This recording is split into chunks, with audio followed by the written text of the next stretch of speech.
Boa noite a todos. Mais uma terça-feira da SOBED. Hoje é um dia para nós bastante especial, em que nós vamos estar fazendo cara a cara com o tema da cicatrização da mucosa na doença inflamatória intestinal, o papel da endoscopia no diagnóstico da remissão endoscópica. Esta atividade, ela também faz parte das comemorações do mês de Maio Roxo, que é o mês de maio relacionado à doença inflamatória intestinal, e hoje nós teremos um assunto que tenho certeza que será de interesse de todos. Nós vamos ter como moderadores dessa sessão a doutora Eloá Marucci Morsoleto, todos da SOBED a conhecem muito bem. Ela exerce, além das atividades na SOBED, ela é a coordenadora do grupo de endoscopia da doença inflamatória intestinal dentro do GEDIB, e também a doutora Maria das Graças Pimenta Sana, de Minas Gerais, que também todos vocês conhecem, que faz parte da nossa comissão científica e que, junto com a Eloá, estará a cargo da coordenação, da moderação deste evento. Então, agradeço aos convidados que serão apresentados pela Graça e pela Eloá, e tenho certeza que será uma noite memorável para a SOBED nas comemorações do mês de roxo. Graça, por gentileza. Muito boa noite, meus queridos colegas, desse imenso Brasil, colegas sobedianos. É com muita alegria que nós estamos aqui para moderar e discutir com dois brilhantes colegas o papel da endoscopia na remissão endoscópica da doença inflamatória intestinal. E para iniciar as nossas atividades, eu gostaria já de introduzir o nosso colega, amigo, Antônio Carlos, mestre em gastroenterologia pela UFRJ, membro titular da FBG e GEDIB, chefe do Serviço de Clínica Médica do Hospital Copa d'Or, no Rio de Janeiro. E, além desses títulos, é uma expressão médica no ensino no Rio de Janeiro, ímpar, e que faz muita diferença na formação dos nossos residentes lá no Rio, e de todo o Brasil que participam do programa deles lá. Então, eu gostaria de introduzir o doutor Antônio Carlos para iniciar os nossos trabalhos. Obrigado. Eu queria agradecer a SOBED, a Comissão Científica, por esse convite de estar aqui com vocês, ao doutor Eduardo, à doutora Maria das Graças. Como qualquer gastroenterologista, eu já fui um dia endoscopista, mas muito cedo eu descobri que não tinha nenhuma habilidade manual e que eu tinha que deixar isso para vocês e ficar só com a clínica da gastroenterologia, que é o que eu realmente sei fazer. É uma honra ter aqui a doutora Eloá como moderadora e dividir com a doutora Cristina Flores, minha queridíssima amiga, esse cara a cara que a gente espera que traga aí uma contribuição hoje, celebrando aí esse Maio Roxo. Eu vou dividir aqui com vocês a minha tela e nós hoje vamos então aqui falar da cicatrização na mucosa na doença inflamatória intestinal, o papel da endoscopia no diagnóstico da remissão endoscópica. Então, nós estamos mostrando aqui, ou vamos debater aqui, como a endoscopia pode efetivamente contribuir no nosso controle de remissão endoscópica, que nada mais é do que o resultado da cicatrização da mucosa, que é o nosso alvo terapêutico. Esses são meus possíveis conflitos de interesse. E como é que nós vamos avaliar a cicatrização endoscópica? Obviamente que a colonoscopia não nos mostra só isso quando nós estamos falando da doença inflamatória intestinal. Nós temos o diagnóstico inicial e como diferenciar a doença de Crohn da retocolite ulcerativa, avaliar a extensão de atividade de doença, que é absolutamente fundamental na tomada de decisões, investigar a falta de resposta ao tratamento, ou seja, a não remissão, avaliar a gravidade e recidiva, avaliar complicações ou neoplasias, isso é extremamente importante, principalmente na retocolite ulcerativa, rastrear o carcinoma coloretal depois de 10 anos numa pancolite ou 15 anos depois nos pacientes que têm colite esquerda e que têm história familiar de carcinoma coloretal de primeiro grau, avaliar em alguns casos a bolsa ileal e anastomose entérica ou ilho-cólica e a terapia endoscópica, trazendo aí os casos de dilatação na estenose ou nos casos de complicação, como o sangramento e a polipectomia. O objetivo do tratamento ele vai muito além da melhora clínica apenas. A imagem do iceberg é a imagem mais importante aqui. Acima do nível do mar, nós temos a sintomatologia do paciente e abaixo do mar, uma montanha de pedra flutuante, que nada mais é do que a inflamação da mucosa. E o que nós buscamos no nosso paciente efetivamente é melhorar a qualidade de vida e a mudança no curso da doença. E isso nós só vamos conseguir com a cicatrização da mucosa. Então, lá atrás, no início, nós falávamos em resposta clínica, depois remissão clínica, depois remissão livre de esteroides, depois a cicatrização da mucosa, e hoje nós vamos muito além da cicatrização da mucosa, que é a manutenção da cicatrização da mucosa com a remissão endoscópica e com a remissão clínica dos nossos pacientes. Mas é preciso que, para isso, a gente defina a cicatrização da mucosa. E aqui está claro pelo IOIBD, que é o International Organization for the Study of Inflammatory Bowel Disease, que na doença de Crohn, a cicatrização da mucosa significa ausência de todas, vou repetir, ausência de todas as úlceras visíveis em todos os segmentos examinados da mucosa intestinal. E na retocolite ulcerativa, ausência de friabilidade, ausência de erosões e úlceras em todos os segmentos da mucosa intestinal examinados. Isso é absolutamente fundamental para que a gente tenha uma denominação correta, porque senão os trabalhos ficam absolutamente anárquicos e nós não chegaríamos a nenhuma conclusão da importância da cicatrização da mucosa. Quando nós olhamos a cicatrização da mucosa, hoje já se vai além e já se fala em cicatrização histológica, que seria a ausência de neutrófilos nas criptas e na lâmina própria, ausência de células plasmáticas basais e na lâmina própria reduzida, eosinófilos numa quantidade normal, e a remissão histológica na doença de Crohn, ela é menos clara, porque é uma doença transmural, nem sempre é tão simples, mas ela é extremamente importante na retocolite ulcerativa, porque nós falamos de uma lesão superficial e em que a displasia não deve estar presente a longo prazo, porque ela favorece o carcinoma coloretal. Quais são os benefícios dessa cicatrização total da mucosa? É um preditor de remissão a longo prazo, é a remissão clínica prolongada sem esteroides, tem menor número de hospitalizações, menor número de cirurgias, menor índice de fístulas na doença de Crohn e o risco reduzido de carcinoma coloretal na retocolite ulcerativa. Ou seja, melhor qualidade de vida para os nossos pacientes, e é isso que o paciente que senta à nossa frente pede. Doutor, eu quero melhorar a minha qualidade de vida. Para reforçar isso, é preciso que a gente lembre que a medicina baseada em evidência é aquilo que traz o uso consciente, explícito e judicioso da evidência clínica disponível para que nós possamos tomar a melhor atitude terapêutica para o nosso doente. E aí eu trago 2 trabalhos onde, sem dúvida nenhuma, há uma batida do martelo em cima da cicatrização da mucosa completa, ou seja, ausência total de ulcerações ou aftas.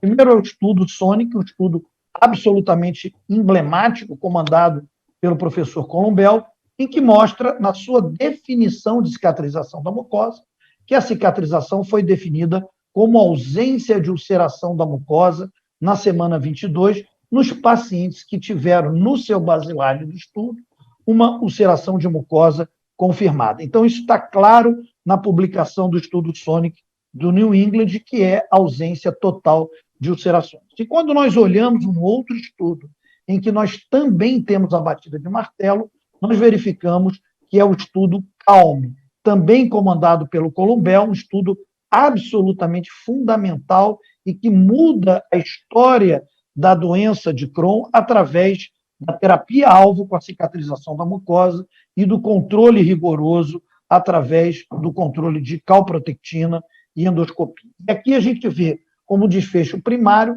que é a cicatrização da mucosa na semana 48, maiores taxas de cicatrização da mucosa e nenhuma ulceração profunda observados no grupo controle, aqueles que tiveram controlados com PCA e calprotectina, quando foram comparados com manejo clínico baseados apenas em sintomas. E para fechar esse meu raciocínio da colonoscopia e cicatrização da mucosa, eu trago um trabalho brasileiro mostrando a importância da colonoscopia na doença inflamatória intestinal, um trabalho publicado em 2018, onde na conclusão ele deixa claro que a colonoscopia não só ela é um método que permite um diagnóstico acurado de retocolite ou doença de Crohn em mais de 90% dos casos, mas mostra que é a cicatrização da mucosa acessada pela colonoscopia depois de um tratamento e mostra que, ainda que não haja um consenso absoluto, esse é o método gold standard, ou seja, a colonoscopia mostrando a cicatrização da mucosa. Então, era isso que eu tinha inicialmente para colocar para vocês, e aqui eu interrompo. Boa noite a todos. Antes de mais nada, é um prazer estar aqui com nossos amigos sobedianos. Muito obrigada à comissão científica da SOBED, em especial ao Dr. Eduardo Moura e à doutora Maria da Graça, pelo convite, pela oportunidade de estar aqui com vocês discutindo um assunto tão importante e interessante. Agora eu gostaria de apresentar a minha grande amiga, bastante conhecida com o pessoal que faz doença inflamatória intestinal, a doutora Cristina Flores. Ela é doutora em gastroenterologia pela Universidade Federal do Rio Grande do Sul. Ela é coordenadora do Núcleo de Doença Inflamatória Intestinal da SOBED, sócia titular da SOBED e do GEDIP. Por favor, doutora Maria Cristina. Boa noite. Prazer estar aqui. Obrigado pela Eduarda Graça, extremamente presente, atuante também dentro da SOBED. E é um prazer estar aqui. E a minha tarefa aqui hoje é colocar um pouco de pimenta neste assunto. Vocês sabem que eu estou aqui diante do meu grande amigo Antônio Carlos, mas realmente botando de pimenta nesse assado. Esse rapaz maravilhoso, lindo, extremamente bem apresentado, e eu que venho aqui para pegar um pouquinho o doce e fazer alguma controvérsia nessa questão de até onde ir com a cicatrização de mucosa. Nos potenciais conflitos de interesse, nós não temos dúvida de que a atividade endoscópica e o papel da endoscopia é fundamental na tomada de decisões terapêuticas na doença inflamatória intestinal, entre outras coisas. A cicatrização de mucosa, como o Toninho já falou, está associada com menos cirurgias, menos hospitalizações, maiores taxas de remissão clínica sustentada, e quando nós vemos essa apresentação aqui, desse tipo de cicatrização de mucosa, ninguém tem dúvida nenhuma, né, de que nós estamos no caminho certo. Só que, de fato, isso é alcançado em poucas situações, ou pelo menos muito menos do que a gente gostaria. Então, vem a pergunta, como mensurar essa cicatrização de mucosa? Se nós formos ver os estudos mais significativos, desde que surgiram os biológicos, nós vamos ver aqui taxas de cicatrização de mucosa realmente muito diferentes entre os estudos, 73, 30, 44, o próprio SONIC, que o Antônio Carlos falou, 44%, o Extend, que é o único estudo que, de fato, tem seu endpoint primário como cicatrização de mucosa, 24%. E aí, isso se deve, obviamente, a populações diferentes, mas não só isso, se deve também a outros fatores, como, por exemplo, definições de cicatrização de mucosa. Isso também deve ser levado em consideração se essa doença é nova ou é uma doença antiga. Tudo isso a gente tem que pôr na balança para ver o que nós vamos conseguir de fato de cicatrização de mucosa. Aqui, só para vocês terem uma ideia, eu fiz uma compilação de estudos que utilizam definições muito diferentes. Uma é ausência de úlceras, aí CCD e CDIS, que infelizmente não tem tempo de mostrar aqui, mas são os índices de atividade endoscópica. O outro leva em consideração menor que 3 e assim por diante. Então, vocês vejam a heterogeneidade dos estudos que os estudos usam como desfecho. No momento que nós olhamos um intestino como esse e tratamos e chegamos a esse ponto e aí encontramos uma pequena ulceração aqui, será que isso realmente deve nos dizer assim, bom, tem úlcera, então nós temos que trocar o tratamento, temos que otimizar. Então, com isso eu quero trazer para vocês exatamente a dúvida e o debate sobre isso. O Extend, então, que é um estudo com adalimumab, com segmento de 1 ano, que avaliou a cicatrização de mucosa, e aqui eles utilizaram realmente cicatrização completa como ausência de ulceração mucosa. Na semana 52, 24, então vocês vejam, 76% dos pacientes não cicatrizaram com esse desfecho, assim, bastante duro de ausência completa. Para complicar um pouquinho mais, o estudo do ustekinumab resolveu colocar assim, ó, melhora endoscópica, resposta endoscópica, remissão endoscópica, cicatrização total, e aqui ao lado vocês vejam cada uma das definições. Então, fica realmente bastante difícil nós sabermos até que ponto nós temos que ir no tratamento para chegar na cicatrização. Completa, ótimo, mas nós já vimos que nós temos a maioria dos pacientes que, na verdade, não chegam na cicatrização completa, com total ausência de ulcerações. Na retocolite ulcerativa, não é muito diferente, né? A cicatrização considerada como subscore de Mayo 0 ou 1. Embora haja um trabalho já falando que 0 é melhor que 1, vocês vejam que a taxa de colectomia não é diferente se nós falarmos de subscore 0 ou 1. Então, não existe uma definição validada. A ileocolonoscopia, sem dúvida, é o padrão para se definir cicatrização de mucosa, mas nós não chegamos num consenso ainda. Para complicar um pouquinho mais, pensa-se assim, qual o momento para avaliar isso? E aí nós vemos essa publicação agora, extremamente recente, do STRAD 2, que é basicamente um consenso de experts, que fez uma revisão sistemática e depois a votação para tentar definir esses desfechos. Então, resposta endoscópica pelo grupo de experts teria que ser uma redução de 50% nesses scores e uma redução de 1 ponto ou mais no subscore de Mayo, quando a gente está falando de retocolite. O CIS é um outro score da retocolite também. Então, na tentativa de definir o que é cicatrização de mucosa. Remissão endoscópica é outro termo que está surgindo ao invés de cicatrização de mucosa. Então, realmente a gente tem muito que andar e eu sempre dou uma de advogada do diabo para saber até que ponto nós temos que forçar a barra. Vocês vejam que depois de realizar a revisão sistemática, há o sistema de votação.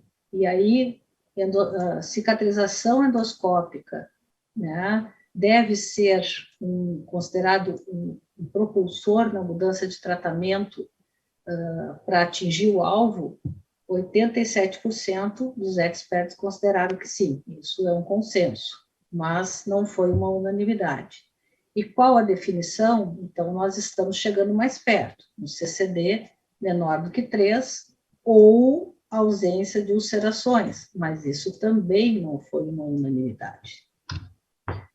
Então, eles mesmos colocam, né, como que essas recomendações, elas são feitas com base numa revisão sistemática, mas que, de fato, ainda existe muita ausência de estudos prospectivos e também de farmacoeconomia, para a gente ver até que ponto nós temos que ir para ter uma validação do ponto de corte desses scores. Esse é basicamente o único estudo, é um estudo de vida real, mas extremamente interessante, em que ele coloca que a frequência de cirurgias de grande porte na doença de Crohn ela de fato não foi diferente quando se leva em consideração uma cicatrização mucosa completa ou parcial. Será que isso é verdade? Precisamos de estudos, então, prospectivos controlados para chegar nessa conclusão. Então, uma úlcera profunda, apesar de não ser tão grande, a gente trata e aí a gente chega nesse estágio, com 6 meses de evolução, espera-se mais um pouco, e aqui com 12 meses, nós praticamente não vemos mais nada, ainda, apesar de haver ainda alguma ulceraçãozinha. Será que esse caso a gente tem que otimizar? Será que a gente tem que trocar o tratamento? Isso ainda tem que ser muito debatido. Obrigada.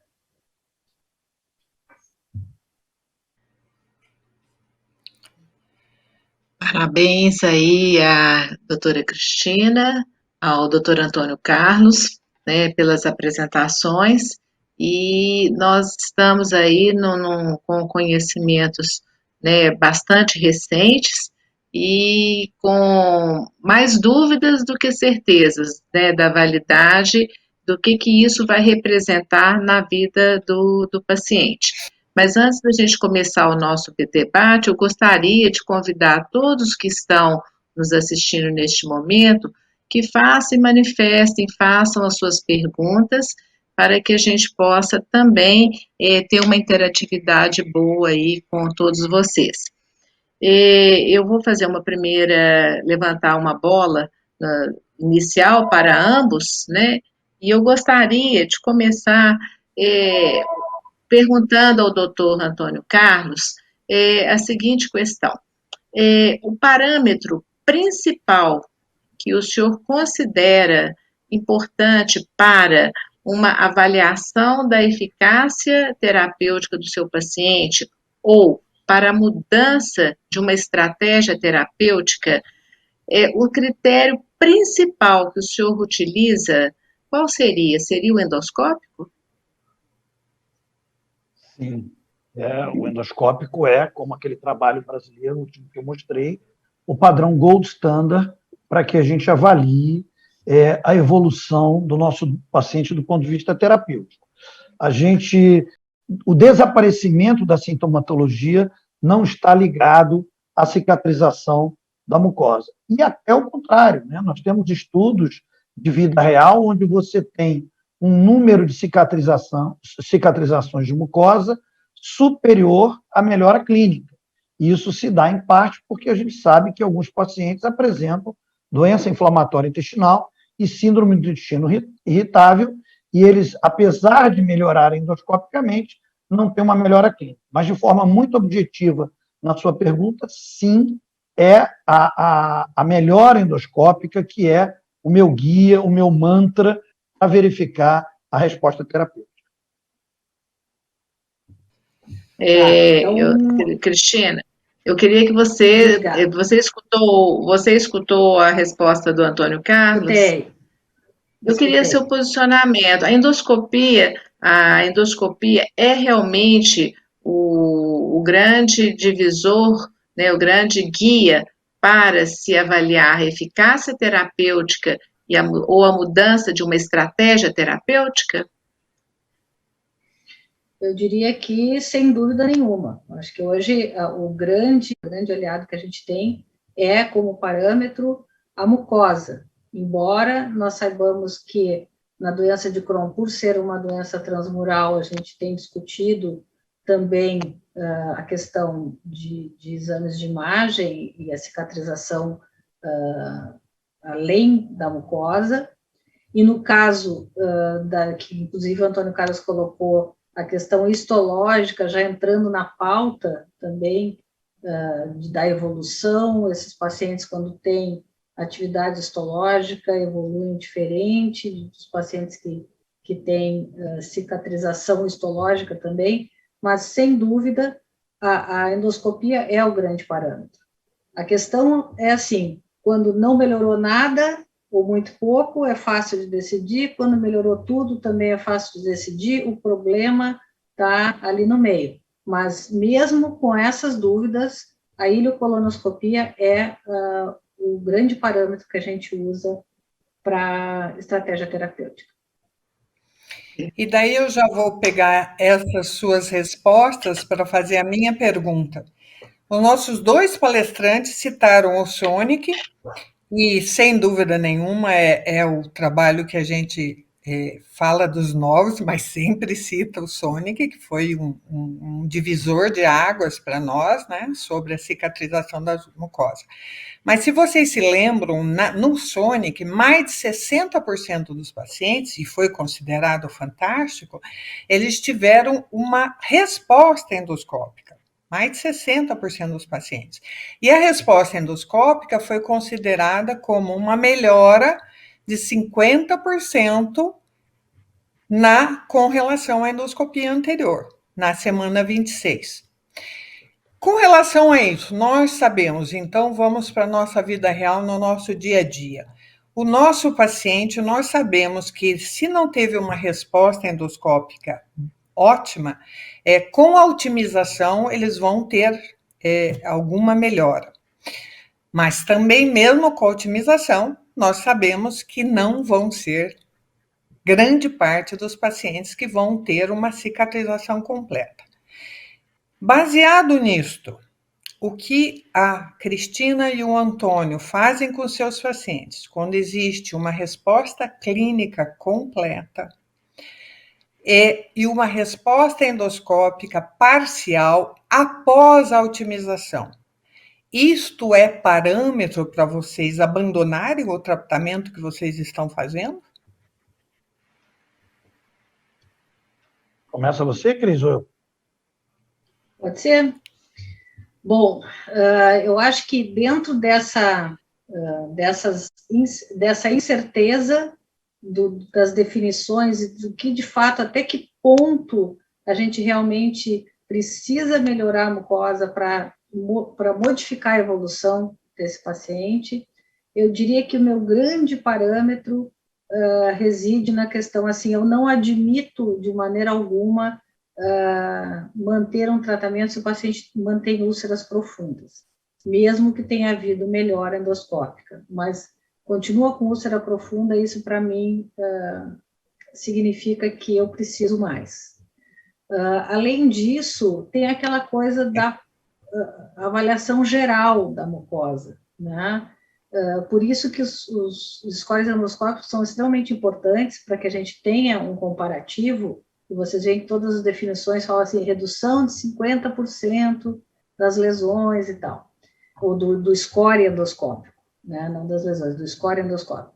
Mas úlceras grandes, úlceras profundas, ou uma extensão ainda muito importante de ulcerações, para mim, eu considero como um divisor de águas para trocar a estratégia de tratamento se eu já otimizei e mesmo assim eu mantenho úlceras profundas ou uma superfície ulcerada relativamente extensa.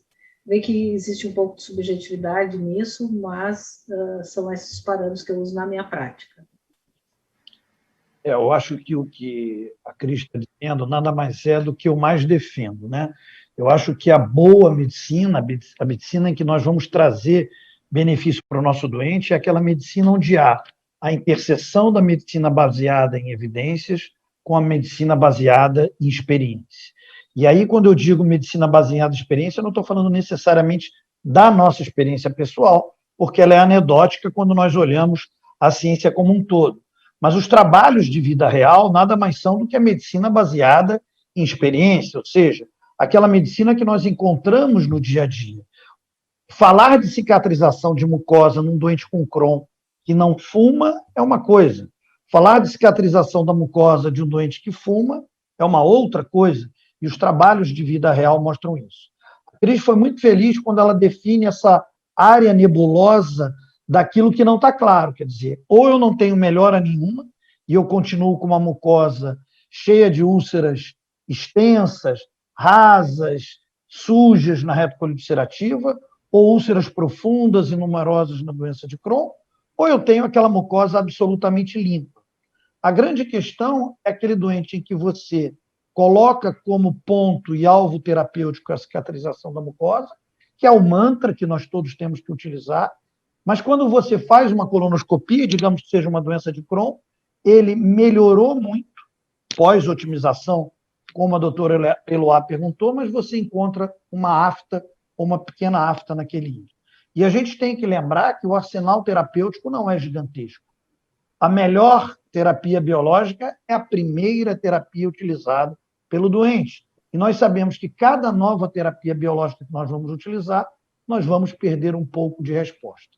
Então, eu acho que aqui cabe, sim, o bom senso, se é que essa palavra é possível, e trabalhar essa área nebulosa que a Cris colocou aí como muito cuidado e não esticar demais a corda do switch, porque a gente não tem nenhum dado farmacoeconômico que mostre que isso traz alguma vantagem.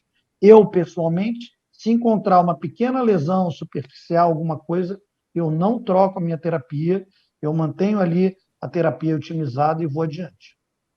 Só para complementar isso que tu falaste, Antônio Carlos, é muito interessante, porque aquele trabalho que eu mostrei no final, apesar de não ser um trabalho tão novo assim, que é o do Schnitzler, de 2009, ele é um estudo de vida real. Sim. E aí, o que ele mostra? Ele equivale, né, pelo menos naquele segmento de cirurgias de grande porte, abdominais, a cicatrização parcial ou total ficaram empatadas.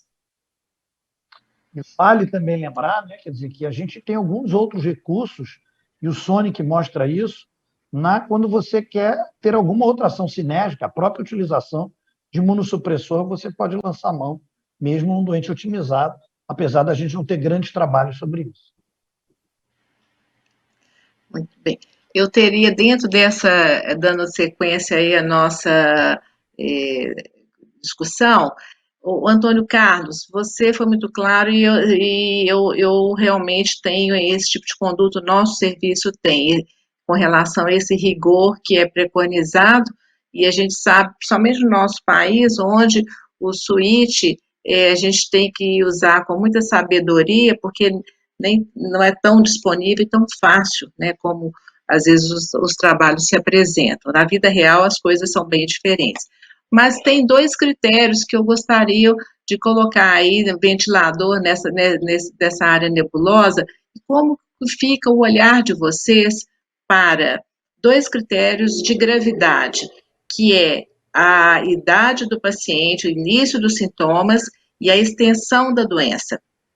E mais um terceiro, a sua visão da retocolite e a doença de Crohn, ela é diferente dentro dessa área toda nebulosa? Então, são 3 itens: idade, extensão e o diagnóstico do Crohn ou retocolite.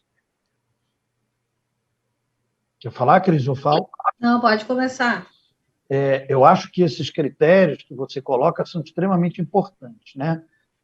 E aí a gente tem os trabalhos mostrando o valor preditivo positivo, maior de que 90% para uma evolução ruim, para uma evolução desfavorável, naqueles pacientes que têm menos de 40 anos, que têm doença extensa, que na doença de Crohn tem doença alta, que na retocolite ulcerativa tem pancolite ulcerativa, pacientes que têm doença perianal e aqueles doentes que na primeira opção terapêutica já tiveram que usar corticoide. Esse é um doente que você tem que enxergar de uma maneira diferente e, indo para os trabalhos do Panaccione, a gente enxerga que a intervenção precoce pode mudar o curso natural dessa doença e você encontrar a longo prazo menos complicações. Então, nesse doente, eu acho que a gente tem que ser menos tolerante, que os riscos passam a ser maiores. Em relação à diferença da doença de Crohn e da retocolite ulcerativa, ainda que a gente possa entender a doença de Crohn como uma doença mais grave, e acredito que o é, efetivamente, primeiro porque é uma doença da boca até o ânus, e é uma doença que pode ter características transmurais, na retocolite ulcerativa, talvez a tolerância por uma cicatrização da mucosa deve ser menor. Então, um doente que tem pancolite ulcerativa, doença extensa, por mais de 10 anos de doença, ou que tem uma colite esquerda por mais de 15 anos de doença, esse doente talvez eu seja mais rigoroso na busca de uma cicatrização completa da mucosa, porque a complicação desse doente pode vir a ser o carcinoma coloretal. No Crohn, essa associação, principalmente no Crohn de ilho, ela não é frequente. Então, eu sou talvez um pouco mais tolerante. Mas esses parâmetros, Graça, é o que eu utilizo na minha prática do dia a dia, principalmente utilizando os valores preditivos positivos para uma evolução de prognóstico ruim. Acho que complementando o que o Antônio Carlos falou, que foi perfeito, a gente tem uma sensação assim de mais tranquilidade em perseguir uma cicatrização completa de mucosa na retocolite ulcerativa, até porque eu acho que a acessibilidade à avaliação da mucosa é mais fácil, né? Então, a gente é menos tolerante, né, com a retocolite, essa é a impressão que a gente tem. E tanto que a gente já está falando até em cicatrização histológica, né? O grande problema, de novo, bom, se nós temos um maio 3 e houve pouca alteração, um maio 2 e houve algumas zonas de cicatrização, mas, de fato, a maior parte do intestino ainda está alterada, de novo, não temos dúvida, né? Acho que o grande problema é quando nós temos a cicatrização, vamos dizer assim, 90% da superfície e sobram algumas ilhotas de maio 2, né, que seria aquela mucosa com edema, enantema, alguma exudação, algumas erosões pontifórias. E aí, temos que ir adiante, não temos? Pelas evidências que a gente tem da questão inflamação e carcinoma coloretal, a gente realmente persegue mais um controle mais rigoroso de cicatrização de mucosa na retocolite ulcerativa. Apenas lembrando que o Antônio Carlos falou também, mas eu acho que é importante reforçar, o risco de câncer coloretal na doença inflamatória intestinal, ela é maior do que na população em geral, quando nós temos mais do que 20, 25% do cólon afetado, seja na retocolite ou na doença de Crohn. Então, um paciente que tem retocolite só retite, por exemplo, ele já não tem um risco aumentado, ou uma doença de Crohn no cólon muito segmentar, numa área de cólon com menos de 20%, também de 20 centímetros, não vai ter um risco aumentado. Então, acho que isso também a gente acaba colocando na balança na hora de ser mais rigoroso ou menos rigoroso com a cicatrização de mucosa. Maravilha, Cris. Inclusive, definitivamente são doenças diferentes, porque mesmo na literatura nos permite até fazer uma otimização na retocolite ulcerativa sem olhar a mucosa, só baseada em PCR e calprotectina fecal. Ou seja, faz diferença mesmo a cicatrização da mucosa. A gente, nesse sentido, a gente exige mais, como vocês dois comentaram. E até a calprotectina e a PCR nos dá muito mais dados do que na doença de Crohn. A minha pergunta é o seguinte, eu acho, vamos comentar sobre gastros e coloproctos ou endoscopistas, mas que não estão muito afeitos à doença inflamatória intestinal, que é o nosso intuito, né, do núcleo da SOBED, deixar as coisas mais estabelecidas para o endoscopista e que não tem tanta vivência com a doença inflamatória intestinal. Enfim, a minha pergunta é o seguinte, eu acho que existem alguns erros, se é que dá para chamar de erros, no sentido de quando avaliar. Então, essa já definimos, a endoscopia, a ileocolonoscopia é o melhor, é o gold standard, para a gente ver como que está a cicatrização da mucosa.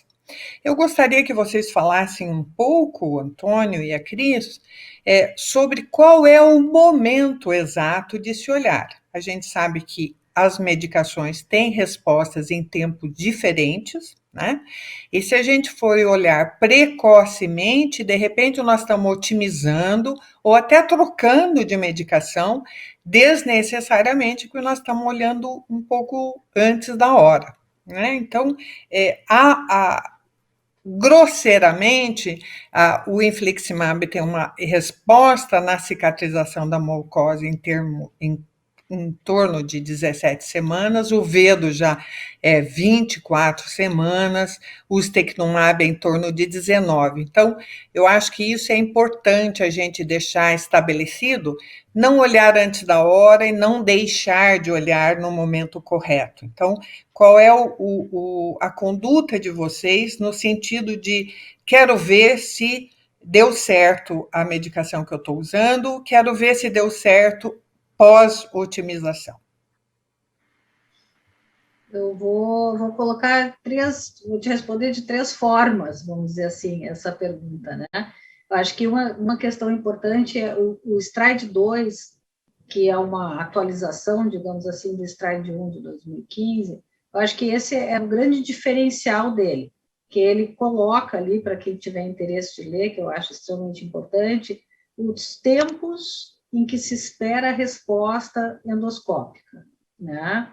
Acho que isso é muito importante a gente levar em consideração, como tu falaste, Lua, para a gente não ser muito precoce ou também não perder o timing de otimizar.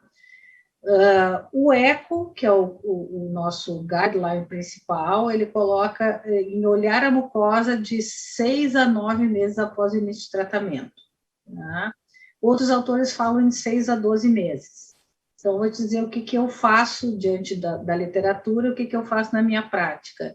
Eu costumo fazer assim, para mim, entre 6 e 12 meses, se o paciente está indo muito bem, eu empurro um pouco mais. O que é ir muito bem? Calprotectina baixou, o paciente está em remissão clínica, PCR show, tal, eu vou empurrando para os 12 meses. Se o paciente, calprotectina baixou, mas ainda está muito acima de 250, que é um parâmetro importante que a gente usa na doença de Crohn e acima de 100 na retocolite ulcerativa, eu puxo um pouco mais para os 6 meses, exatamente na preocupação de não perder o timing para a otimização. Eu muito parecido com o que a Cris pensa, igual. E um ponto que eu chamo a atenção, Eloá, que a gente tem que ter muito cuidado, é a análise dos estudos pivotais, né? Onde eu não tenho dúvida nenhuma que há uma forte participação da própria indústria, e aqui eu estou falando da indústria como entidade, nos desenhos dos estudos. E a gente tem que ter muito cuidado para analisar os estudos que mostram avaliação na semana 8, na semana 12, na semana 24, que, na realidade, nenhum de nós pratica isso na nossa clínica diária. Ninguém vai reendoscopar um doente ou colonoscopar um doente 8 semanas depois do início do tratamento. O meu medo nessas pressões de datas, ou pressões até mesmo do próprio tight control, é talvez forçar um pouco a barra para uma otimização exagerada, que, logicamente, tem um impacto muito grande do ponto de vista farmacoeconômico, porque, no mínimo, você está dobrando o valor da fonte pagadora em relação àquele doente. Então, acho que a gente tem que ter muito bom senso nessa análise, e eu vou muito na linha da Cris. Nunca antes de 6 meses, 6 meses muito raramente. A grande maioria dos meus pacientes eu volto a fazer uma colonoscopia 12 meses depois, talvez no doente cirúrgico menos, para a gente classificar um Rutgers melhor, 6, 9 meses, mas naquele doente que está bem clinicamente, tem uma calprotectina sob controle, nunca eu colonoscopo antes de 1 ano.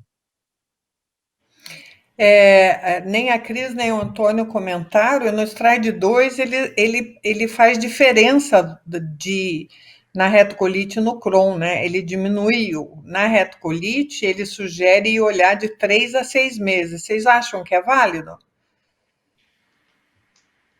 Eu acho que a gente tem a calprotectina como uma aliada muito importante aí, porque assim, eu como endoscopista, apaixonada por doença inflamatória intestinal, eu adoraria ficar olhando toda hora, né? Mas meu paciente ia me demitir na primeira semana. Então, eu seguro a minha onda, eu acho que 3 meses, 6 meses. Se o paciente está indo clinicamente bem e a calprotectina realmente está em queda livre, eu acho muito precoce. Okay. Eu concordo com a Cris, eu diria para você, Lá, que nunca ninguém sentou na minha frente aqui e disse assim, doutor, eu estou doido para fazer uma colonoscopia. Isso nunca aconteceu, né? Então, o que a gente tem que entender é que existe, ainda que um exame que seja feito por um especialista experiente sobre todas as condições de controle, é um exame invasivo, não há dúvida disso, no mínimo o paciente está sob sedação, então isso tem que ser levado em consideração. E na retocolite ulcerativa, apesar da publicação do STRIDE, eu acho que a calprotectina ela ainda é mais sensível na retocolite ulcerativa do que na doença de Crohn, e talvez ela traduza melhor uma possível cicatrização de mucosa ou uma resposta endoscópica na retocolite ulcerativa que na da doença de Crohn. Então, eu não tenho ainda, não estou convencido dessa colocação do STRIDE mudando a minha prática diária. Eu continuo esticando para os 12 meses. Ok.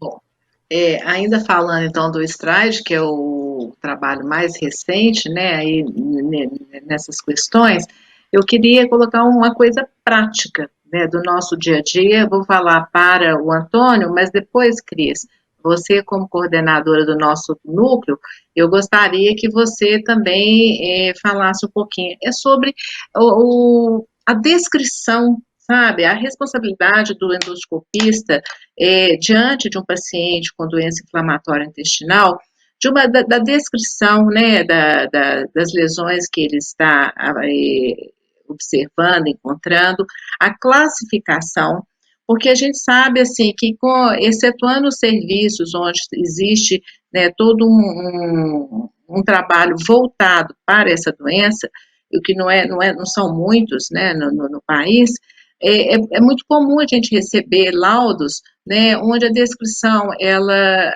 nos deixa em dúvida, não tem classificação. Então, quando nós vamos avaliar a evolução da doença, ou até mesmo, olha, meu tratamento está satisfatório, não está, eu estou obtendo uma cicatrização dentro do que eu esperava. Então, como a gente lidar com tudo isso no dia a dia, né, até para conduzir esse paciente? Antônio Carlos, é para você. Graças. Eu acho o seguinte, não dominar doença inflamatória intestinal não é nenhum demérito, nem para o gastroenterologista clínico, nem para o endoscopista. O demérito é fazer aquilo que você não sabe fazer, né? Porque aí você causa um prejuízo ou um dano ao seu paciente. O que eu faço na minha conduta do dia a dia é tentar derivar o meu exame endoscópico dos meus pacientes com doença inflamatória intestinal para os colegas que têm experiência em doença inflamatória intestinal. Não necessariamente indicando um nome, posso indicar 4, posso indicar 5 nomes, mas garantindo aquele paciente que está na minha frente de que aqueles colegas têm experiência com doença inflamatória intestinal. Esse é o ponto 1. Hoje eu coordeno a Gastrodor no Brasil inteiro, a doença inflamatória intestinal da Rede DOR, e uma das nossas preocupações foi exatamente a máscara de padronização dos laudos. Ou seja, é preciso que o endoscopista, o radiologista e o patologista descrevam de forma mínima determinados pontos que são chaves para as decisões terapêuticas, sejam elas clínicas, sejam elas cirúrgicas. Então, se a gente tem aqui algum colega endoscopista que não tem experiência com doença inflamatória e que quer desenvolver essa experiência, procure um serviço, procure um colega que tem experiência em doença inflamatória intestinal, aprenda e domine as classificações, porque isso vai ser simplesmente um benefício para os seus pacientes. Então, acho que sim, ter um laudo bem feito, um laudo padronizado, um laudo por quem tem experiência, e aí eu incluo, sem dúvida nenhuma, patologia, faz toda a diferença para a decisão terapêutica.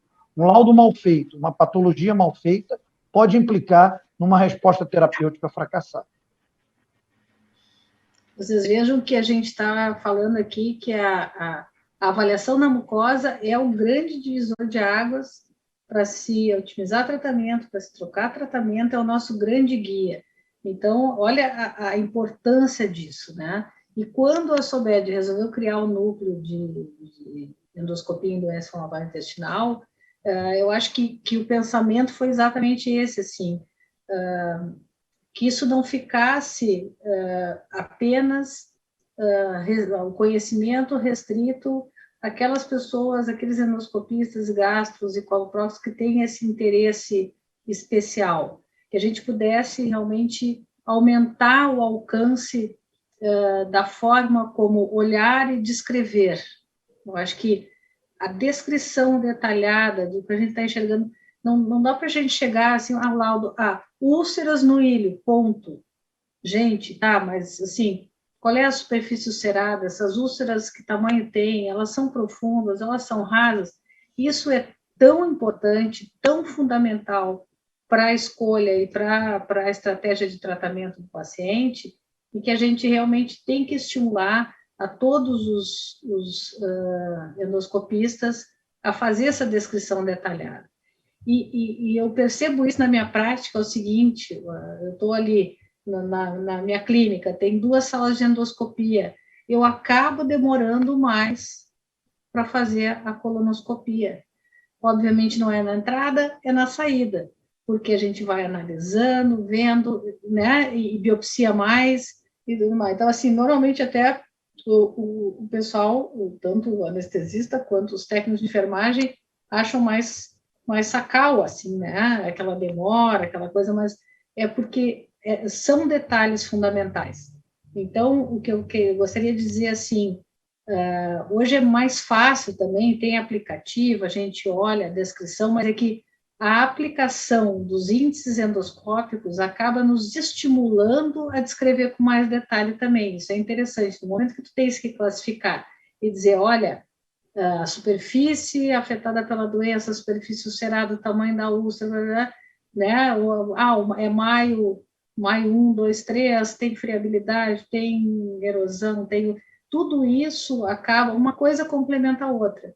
Mas eu diria para vocês, de uma maneira geral, se por acaso não colocarem o score, que eu acho que é muito importante, mas descrevam com detalhe. Descrevam com detalhe, porque daí, pelo menos, quando a gente está lendo o laudo, a gente consegue ainda raciocinar em cima daquele laudo. Mas, obviamente, eu preferia que todo mundo usasse os scores também. Obrigada. Eu acho que essa última pergunta da Graça fazia parte do que eu achava que eu devia perguntar também, porque para nós que fazemos doença inflamatória intestinal e fazemos a ileocolonoscopia dos nossos pacientes, com certeza facilita.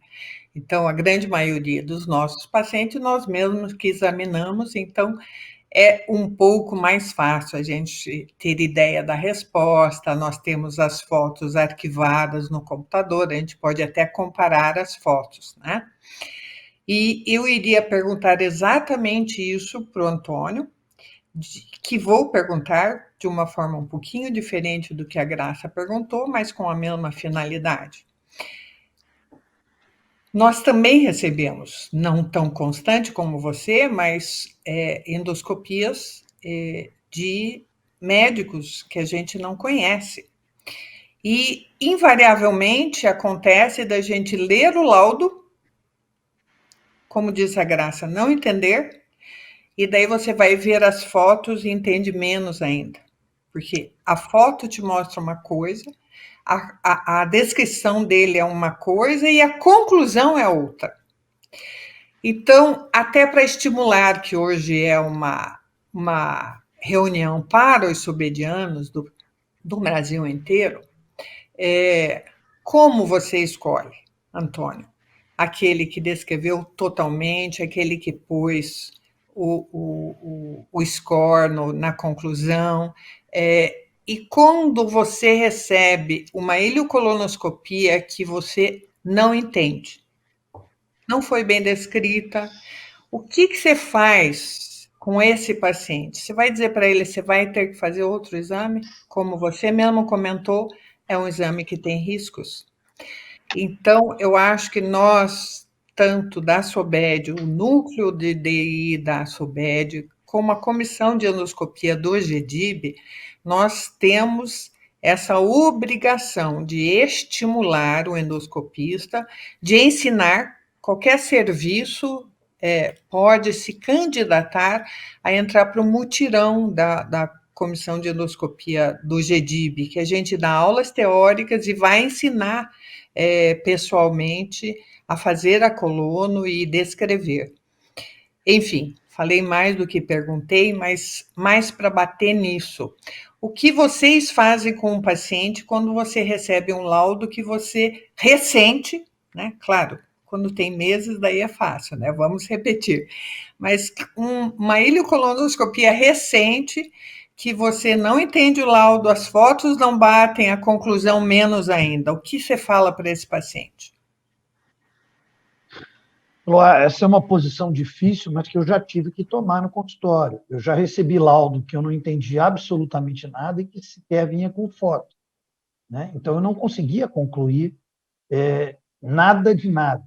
Se fosse uma colonoscopia de um doente com uma retocolite ulcerativa, eu poderia fazer, como eu faço no meu consultório, uma retossigmoidoscopia e olhar o doente e tentar concluir algo mais. Mas na colonoscopia isso não é possível, quando é uma doença de Crohn de ilho, por exemplo. Então, eu, infelizmente, já pedi, sim, repetição de exame e explicando, lamentavelmente, para o paciente que aquele exame não me permitia completar nada. Outro dia, relativamente pouco tempo, eu recebi uma colonoscopia em que havia uma total discrepância entre a imagem e a descrição do laudo. E a patologia era mais discrepante ainda. Então, o que eu fiz foi ligar para o colonoscopista e tentar entender o exame, mas o colega não se lembrou, não estava naquele momento se lembrando do paciente, não conseguiu me ajudar muita coisa. Então, o que eu fiz nesse paciente foi lançar mão de uma enteroressonância, tentando complementar alguma coisa a mais que essa endoscopia falha que chegou a mim poderia me ajudar. E aí lembrar que esses exames podem ser sinérgicos, eles podem se completar do ponto de vista de melhor definição daquilo que a gente vai fazer para o paciente. Mas, lamentavelmente, eu já tive que pedir para repetir colonoscopia. Perfeito. Isso quer falar, Eló? Não, pode. Eu só quero complementar depois, mas vamos ouvir você primeiro. Não, acho que isso, infelizmente, ainda é comum no nosso dia a dia, tá? E já tive também situações assim de não, em pouco tempo, ter que pedir para o paciente refazer o exame. Essa estratégia da gente ficar... semana passada aconteceu, uma menina de 16 anos tinha feito uma ileocolonoscopia, mas não descrevia até onde tinha ido no ilho, né? Não sabia esse tipo, que às vezes uma coisa é tu entrar no ilho e dar uma olhadinha e sair, outra coisa é realmente... O celular sempre nos ensina, e a gente sempre fala, né, ileocolonoscopia, e estava assim, a paciente tinha toda a clínica para a doença de Crohn, tinha exames laboratoriais sugestivos e tinha uma colonoscopia normal. E aí, bom, ou ela está naquela exceção de 20% dos pacientes que têm uma doença de Crohn só de delgado fora do alcance do colonoscópio, ou, de fato, a coisa não foi tão bem assim, né? E aí eu lancei mão também de uma enterorressonância, e, na verdade, eu vi ali que tinha alteração até o ilho terminal, e aí eu tive que dizer para ela, olha, infelizmente, eu vou ter que repetir a tua coluna, né?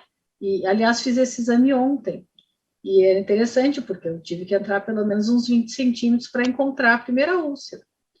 E consegui ir adiante, que nem sempre a gente consegue, né? Mas consegui ir adiante, e aí a doença estava toda lá. Então, são várias questões aí, a gente tem que entrar aí dentro para valer, quanto mais melhor.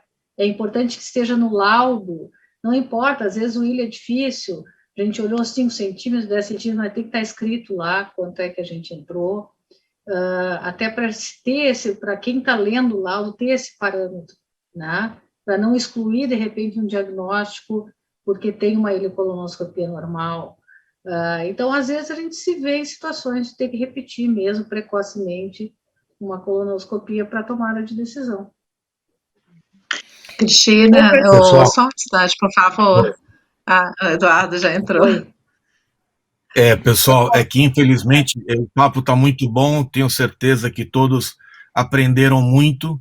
É um tema que me fez pensar várias coisas, em várias atitudes que a gente pode vir a tomar agora dentro da SOBED. Até inclusive eu acho que seria bacana a gente bolar um laudo padrão mínimo que o grupo do núcleo da doença inflamatória intestinal sugeriria aos sobedianos, para que as pessoas possam se atualizar e lembrar da importância desses parâmetros.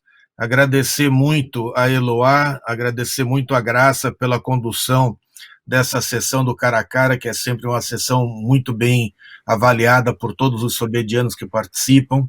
Agradecer a Cris, que está junto conosco na SOBED, dirigindo o núcleo da doença inflamatória, e ao Antônio Carlos Moraes, que está dentro da Redditor, que é onde a gente trabalha aqui em São Paulo, e que a gente vai poder fazer muita coisa junto, viu, Antônio Carlos? Gostei dessa ideia sua de padronização. Isso é uma atitude bem interessante, que eu acho que a gente pode seguir nesse caminho.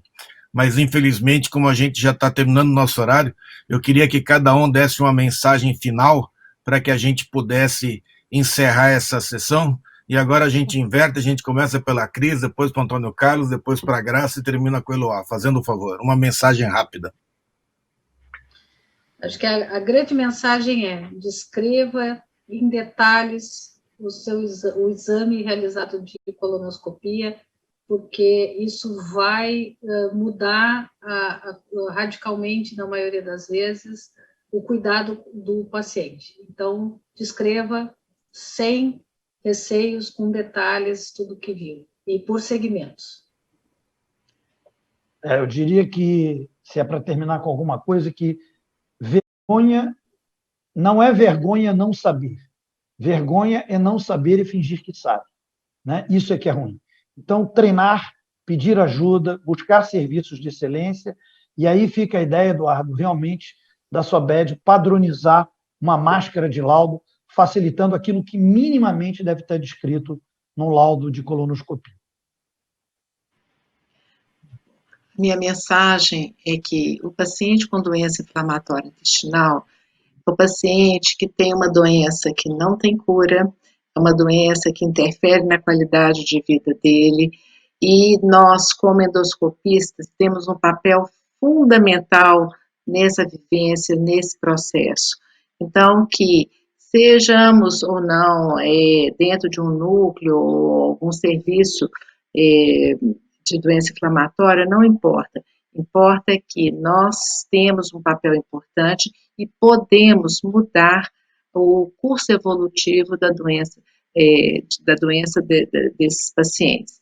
Então, que vamos investir, né, o melhor de nós para estes pacientes. Hoje é o Maio Roxo, eu estou até com a camisinha aqui, e nós estamos finalizando, né, esse mês, mas não é só o maio, é uma vida, né? Eu desejo aí vocês, né, que todos tenham aprendido bastante hoje, ou refletido um pouco.